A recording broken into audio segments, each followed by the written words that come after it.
Okay, so in the meta of offensive run games in the NFL right now, it's very zone based. Inside zone, outside zone. It kind of takes pressure off of your O-line because they're just kind of blocking a guy in this general direction, right? And it kind of puts more pressure on the running back to just find the lane, hit it, and there's typically some sort of designed for a cutback lane. What we're seeing a lot of Detroit with their base run is duo. It's a gap scheme. It's it's not quite a power scheme because there's not as many pulling guards and such, but it is a gap scheme, kind of more old school. So what we're going to see here is they're going to line up with two tight ends on the right side. And what duo means is basically you're going to have your offensive lineman double team and open up a gap. And your running back's supposed to power your way through it. Your offensive lineman, once the double team is kind of solidified, they will peel up and go to the second level, go to the linebackers, which is great. Honestly, duo is one of my more favorite running plays, especially if you have the horses up front to pull it off. But we're going to see here that perhaps they don't. So we can run the clip here. We're going to see a couple double teams, and we're just going to see linemen tripping on the 30-yard line here, I guess, because it's a really tall 30-yard line.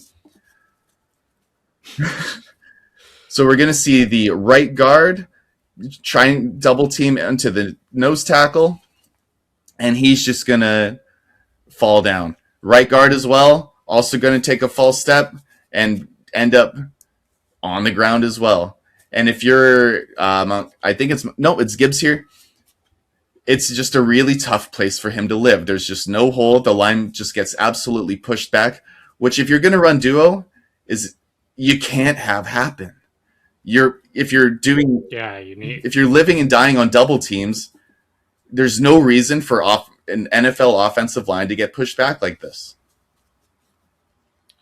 No, yeah, that's the whole point of getting those double teams, right? Like you have a 2-on-1 advantage. You got to be able to get movement, and Hayward just stacks up that right guard and right tackle like it's nothing, kind of swims them. And yeah, that's the whole point of running this play. And if you can't get any movement, which Detroit was really predicated on the last couple of years, yeah, you can't do this kind of stuff. No, absolutely not. And we talked about last week with Baltimore, the number system, right? So if we go back to the top of the play and we pause it with the formations.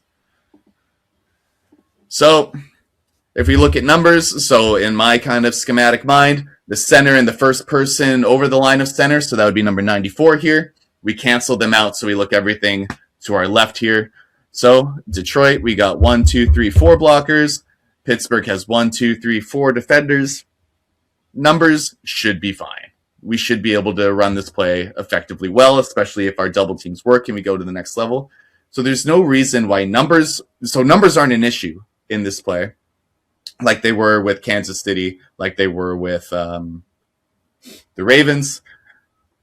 There's just no excuse for this. We got to be able to get a push. And Dan Campbell has made offensive line kind of a priority, right? To be able to just take the kneecaps out or whatever. But right now, if you're not going to get the push and your offensive line is going to end up on their kneecaps, it just ends up being a poor. Like Hayward just swims the one dude to the ground, gets a one-on-one with the right tackle, and is still just able to completely collapse that run gap. And you can't live like this. It's ridiculous. He's still good at his age too. It's like Cam Hayward in his late 30s as a defensive tackle, and he's still that good. Yeah, which is wild to me. Yeah, but also like Dave, you talked about the numbers advantage here. Like you're getting an additional guy because Amon-Ra is coming inserting, in, and the player responsible for him is all the way outside here. So yeah, you even have a numbers advantage here technically. Yeah. And then we'll see it again when we go to the next play that I've labeled Duo 2.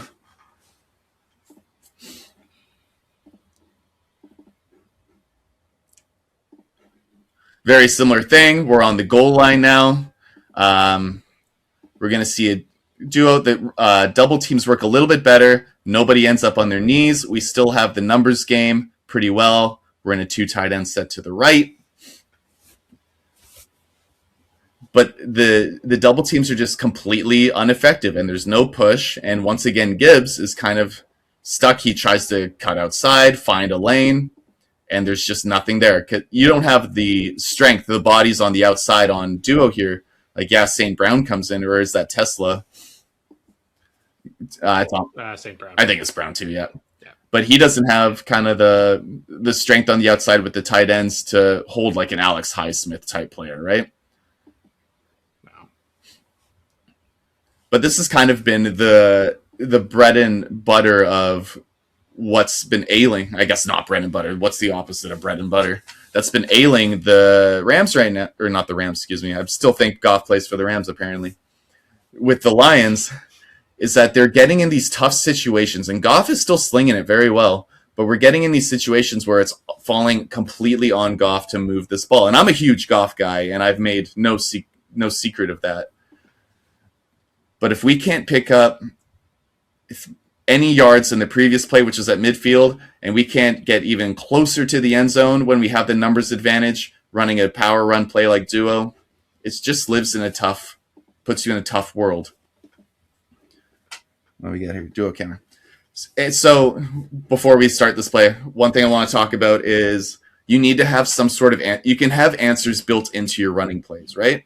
So I think if you're going to run duo under center, and if your running game isn't working, you need to have some sort of RPO on what would be the left side of this play, right? Like you're going to have a one-on-one receiver on the left side. I know it's not shown here, but I kind of wanted to focus on the offensive line. You need to have at least a two-step drop for the QB RPO type read, whether the corner's in press and the receiver can just run a fade, and you have the horses to do it with Jamison Williams, and QB takes a two-step drop, throws it up, throws a quick hitch if he's playing kind of 7 yards above, or the hard deck as I like to call it. You need to have answers built in, and they just don't have it. They ran duo for the first 2-3 quarters to no effect. Like if you look at the stats, I think they ran for 21 yards this game, which is just tough to live in, right? You cannot win if you cannot run. So they try to put in this wrinkle where they line up. It looks like they're going to run duo again, but instead we're going to have a counter with 2 pulling guards, hoping to get some trap blocks and create some space for Montgomery here. But if we're going to see the clip here, off we go. Same kind of thing. And it's just a big whiff by the pulling guard here. And the defensive lineman makes a play in the backfield. So even your counters, your answers to this aren't working. And there's no excuse to be missing this kind of block. Like, yes, you attack the inside shoulder because you want to be able to wash him out, preferably. But even if we look at the rest of the running play, or the rest of the offensive play, there's no real gap for him to hit the counter on the left side, which is where this play wants to go. Yeah, Queen scrapes really nicely there. Yeah, there's not really, even if like he gets hands on Highsmith, I don't know. There's still just nothing. And if that's what we would call in my terminology, we would call our read play. If duo's kind of our rhythm play, the one that we're going to run 10 times a game, and the read is when they start figuring it out, kind of the wrinkle to get them off of that, and we can't execute that either, it's a tough world to live in. There's just no dynamism, and that's a word that I had to figure out in my sleep at 2 a.m. What the hell is that word? There's just no dynamism in the run game here. No dynamic movement, no dynamic plays to open up the running game, which makes life real tough on Jared Goff. Which, let my boy cook. What we got here?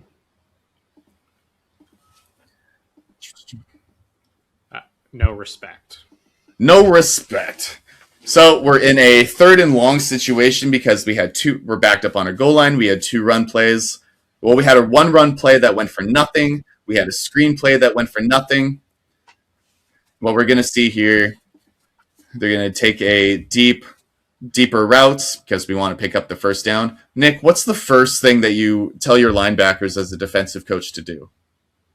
What's your first steps? Well, it depends on down and distance, but typically depends on the fit. But you're either static and you hang and fit, or if you're like fully filling gaps, then you want to take a read step forward. Sure. These linebackers do nothing to respect the run game. They're just completely bailing. We're looking at a cover. We're not going to get into too schematic stuff. We're looking at basically a cover 4 type look. We got 4 DBs beyond the hard deck, and they're just going to completely bail. The strong safety, or the safety on the left here, just above the 30 at the 25, he's going to sit because Detroit likes to throw deep digs. But we're just going to see guys completely bail and make life really tough for Jared Goff to pick up this first down, and he's going to end up having to check it down. We can roll the clip here now. And there's just nowhere for Goff to go. He has to check it down. And they're buzzing to a 3 look. Yeah, okay. Yeah. He's down, he's up. Yeah. But that's to take away the deep digs that they like to throw. Yeah, he just comes like straight down, but it's to put it in kind of a nutshell and to make it simple, you're not setting up your offense very well if you're constantly in 3rd and long. Defense can just back right the hell up and let your pass rush deal with it, and we'll talk about the pass pros in a second here. But this is just a tough place to live when you have all your DBs just bailing. Protection kind of starts faltering. Jared Goff is not a dual threat. He's not immobile, to be sure, but he's certainly not. You don't have to respect him being a threat here, right? Yeah, and like that just plays into exactly what defenses want to do, right? You want to get teams into 3rd and longs, and then you can get into whatever you believe in at that point as a defensive coordinator. If you're a Brian Flores type, that is, I'm going to come after you in all of my different looks. Or if you're kind of like a base defense guy, then you're going to rush for, you're going to have your DB sitting at the sticks like that and have some sort of intricate coverage. And as your pass rush gets home, you rotate like that, like the Steelers just did, to make Goff hold the ball an extra second, and then he has to check it down, right? So not advantageous to being successful. Not at all. Okay, now we're going to look at, they now switch to an outside zone. They're not getting any movement on the offensive line pushing forward. So they're going to run an outside zone with the split zone tight end, fullback, H-back, whatever, motioning. They just leave Highsmith alone completely.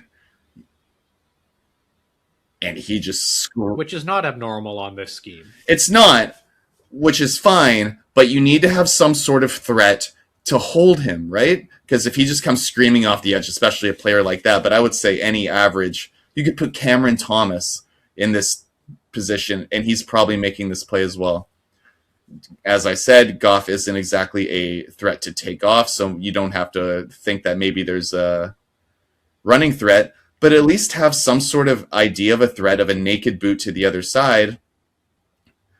Like, imagine if there was a route coming over the top. I'm pointing at my screen like you can fucking see it. Imagine you have a slot receiver on the right-hand side just running like a deep over, and Goff pulls it and boots to the right. Yeah. It would be wide open, right? And that's kind of what you want out of your just offensive play design to make it one cohesive thing. Is you would have that, and if it didn't work, you would have another option to go to a naked boot. But it's the lack of, once again, it's the lack of dynamism in this playbook that things don't all look the same. There's no options built into it. It's just, hey, outside zone's a good run. Hey, people leave the outside edge alone. We're going to do that too. And it just feels like a very watered down version of what Ben Johnson used to do.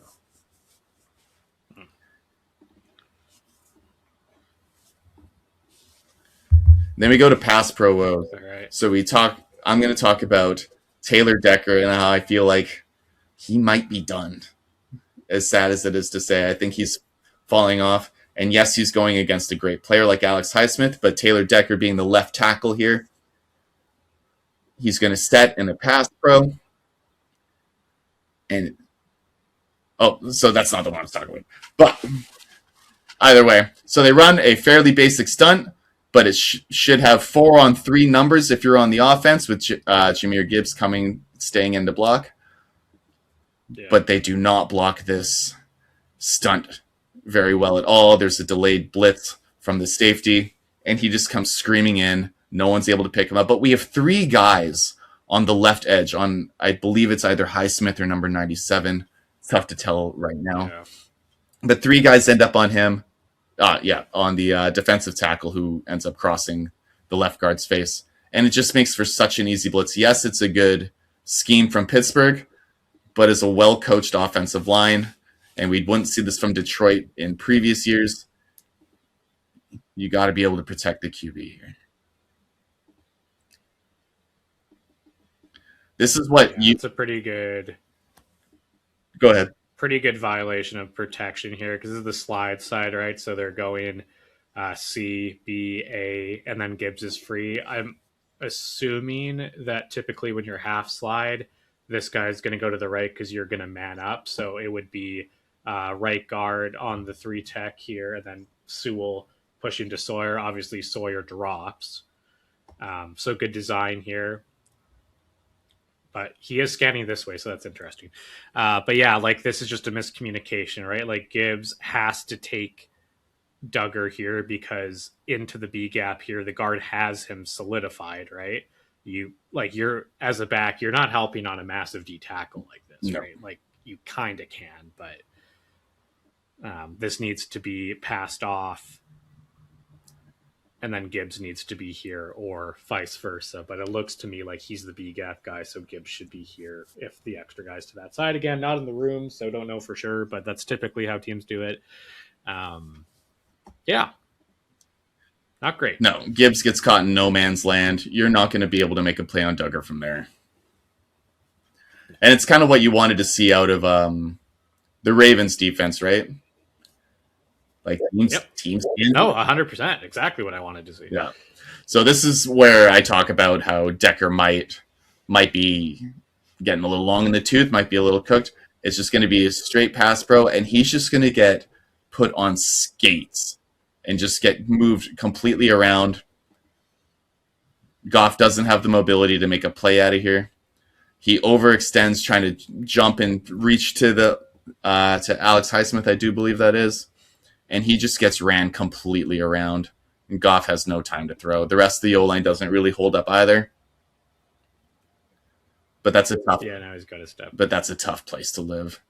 And I think if you just don't have the quickness to be able to go and meet those edge rushers, and I mean Highsmith isn't exactly like a screaming edge runner either. So if you're getting beat outside by him this badly, it just doesn't bode well. Yeah, he's kind of a one-trick pony, but he does it really well, right? He's a really good speed rusher with that speed move around the edge, but you know that's coming, right? So I would say, I don't know if Decker's trying to jump set him rather, because this is play pass, yeah. So maybe, yeah. But I think you gotta, he does a pretty good job of like selling it for a step, and then he knows he's got to haul ass out. But yeah, you're right, he does just get beat here. So, and then the interior just doesn't have it. No, and they're without their starting left guard, which hurts. But the left guard's the only one who actually holds up half decently. Jeez, Cam Hayward is still so good. My God, I know I just said that, but man, I was always hoping he'd be a Patriot. So when you're running game, Sorry, go. Yeah, no, you're good. All right, so when your running game goes to Toots, typically what teams will do is just make their quick game an extension of the substitute for the run game. Yeah. So then we start seeing a lot of 5 wide receiver sets, which, as I kind of said earlier, it just puts all the pressure on Jared Goff to find these holes in, which is fine in some sense because Goff is a stud and I love him and he can do absolutely no wrong. He's my precious little baby, besides Drake May. But it just puts a lot of pressure. It just puts a lot of pressure on that offense. And to just kind of prove it, like he finds the open slant and they're able to move the ball. But as a defensive coordinator, I'm sure you feel great about they don't have a run game. It's all going to be throws. It's either going to be quick game or if we can get them in bad passing situations, especially if the pass pro isn't going to hold up, we're going to be okay. Especially like with a guy like Goff, if they're going empty all the time, You're sending. I'm I'm running the Brian Flores. If this was empty, it'd be a 6-up look rather than a 7-up look, and I would just be coming after Goff because he can't move, and I'd be dropping and just screwing with him. Yeah. Steelers decide just to rush 4, and they run the same buzz look here with Duggar coming down. But Yeah. But Goff's able to pick it apart, find Gibbs here, first down. But it's just not where you want to live as an offensive mind, and it's definitely where you want to live as a defensive mind. for sure. And then I thought I would just throw this clip in because this is nothing wrong with anything. But I just love Jared Goff, and I thought this was a sick throw and a great catch by Tesla. That is a big boy throw, as we would say. Yeah, NFL open, but Goff's still flinging it. Great catch by Tesla. I think he's one high post safety. One high, looks him off to the right for a quick, just to freeze him, goes back left, puts it in Tesla's hands. Like, what a strike. I love Goff. I love him so much. But to summarize, you cannot win if you cannot run. The running game lacks any sort of creativity, dynamic movement, any answers in it, and it's just falling all on Goff to be a quick game. And in 3rd and 10s, 3rd and longs, it just becomes really tough for him for any offense really, to move the ball. And that's why we're seeing boos in Detroit. Yeah, I appreciate Dan Campbell trying to promote from within, but sometimes just going for the sure thing is definitely the better choice. I will say, like, their offense has got better since he took over play calling duties. So I wonder if next year he just goes, I'm the guy, I'm calling it. Because apparently him and Ben Johnson were very much kind of on the same page. And if it's his offense from the start, I wonder if that looks better. We will see. Yep. I wonder what. Going to be an interesting situation in Detroit. This is a team that we thought was a true contender the last couple of years, and then injuries, etc., really have affected them. And yeah, might be time for a little bit of a reset here, as you said. But yeah, that does it for what's wrong with. Now going on to breaking the narrative. So Travon Walker, obviously probably not the correct draft pick when he was drafted. I think we can say with all certainty that Aiden Hutchinson probably should have been the pick there. And I think there's no doubt Hutchinson is the better player, speaking of Detroit. But what I will say is, how much did that hurt you to say? Yeah, a little bit. Nick is not a fan of Hutchinson, kids. I am now. I was a hater for a while, but I've come around. He's really good. He used to win in like really weird ways, and I'd be like, "That's not." He didn't even really beat the tackle there. Now he straight up wins. He's the man. I'm not gonna. I was wrong. I was dead wrong. I will admit when I'm wrong. I don't think Travon Walker is a bust. I think Travon, a little bit of a late bloomer. You knew the big thing about him was he was super raw, and he was a ceiling pick kind of guy.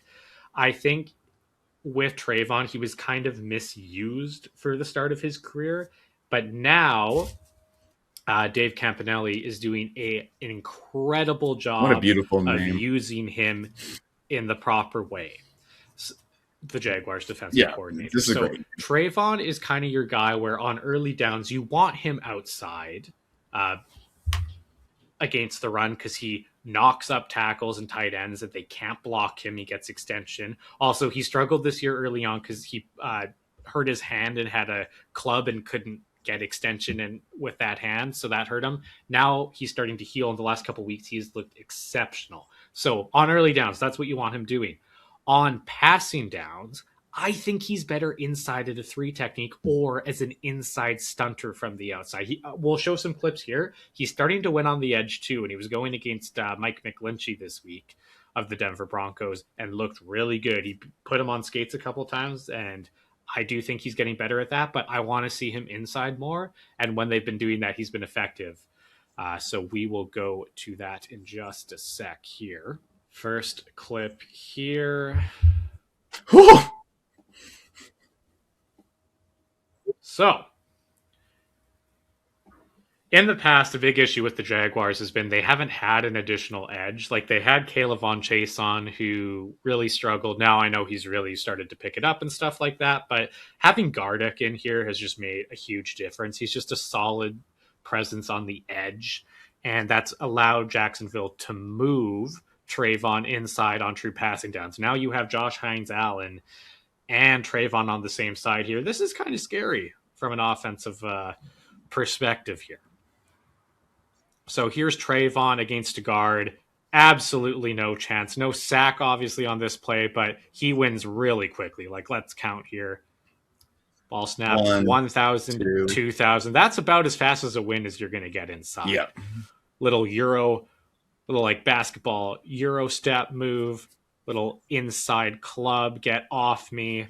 There's some pressure. So I want to see more of this on true passing downs, especially him expanded in like a wide 3, almost 4-eye here with Hines Allen on the other side. This is a deadly look for the Jaguars, and he is so good in this look.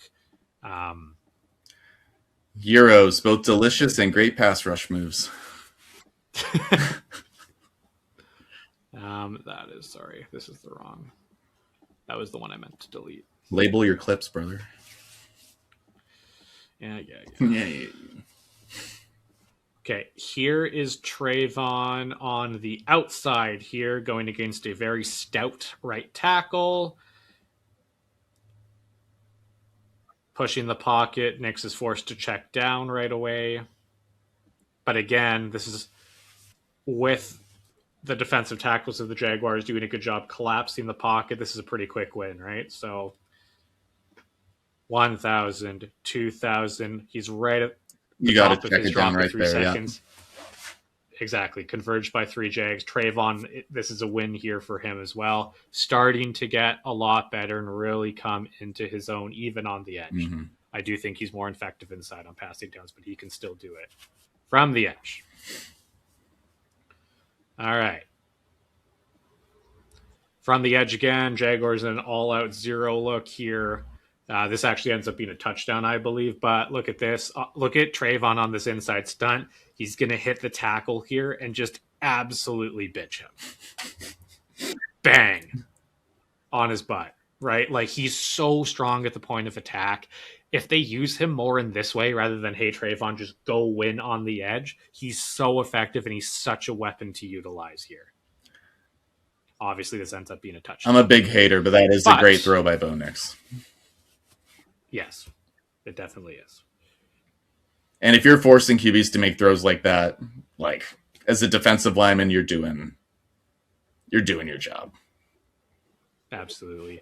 Here's Travon on the edge again. Watch him just put McGlinchey on skates. Like, my word. Yeah. And that's terrifying. So powerful. That's terrifying for a QB. Oh, yeah. I've been in that situation more than a couple times in my career, and you just take the snap and you just see your because like your right tackle's right in your eye line, right? Like, especially if you're reading right, like that's called the blind side on your left for a reason. If you take the snap and you just see this terrifying monstrosity of a human being pushing a 300-pound man into your lap, it speeds up that internal clock. But one thing that these clips are really reminiscent to me of as a Patriots fan is the way that the Patriots deployed Trey Flowers. So on running downs, they would put him on the outside and kind of was able to contain the edge. And then on passing downs, they would shift him inside, put him and Chandler Jones on the same side, and they would just run amok on the outside, leading to Chandler Jones and Trey Flowers having multiple 10-sack seasons. So I think that's actually a good comp for what Travon can be. I think he can be better than that, but like the same sort of player, right? Like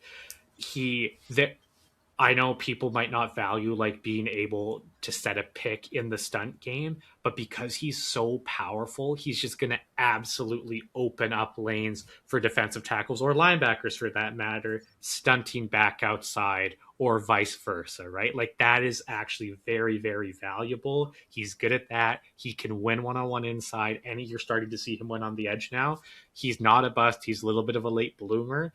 And I think by season end and starting into next year, I think you're going to have a conversation with him being in the top 15, top 10 defensive lineman, because I don't think he's a pure edge. I think he's kind of a hybrid guy that can do both. So I think he is starting to get to that point, and that is a very good thing to see as a Jaguars fan, because people talking about this guy maybe being bust for a little bit, but I don't think that is the truth at all. I think he's really starting to come into his own, and I really like what I've seen the last about 3 to 4 weeks since his hand has started to get better. So very encouraging stuff for the Jaguars this season, which is a really nice breath of fresh air for me personally. And it's nice not to be like, oh my God, we're terrible. It's nice to enjoy watching games each week, even when they lose.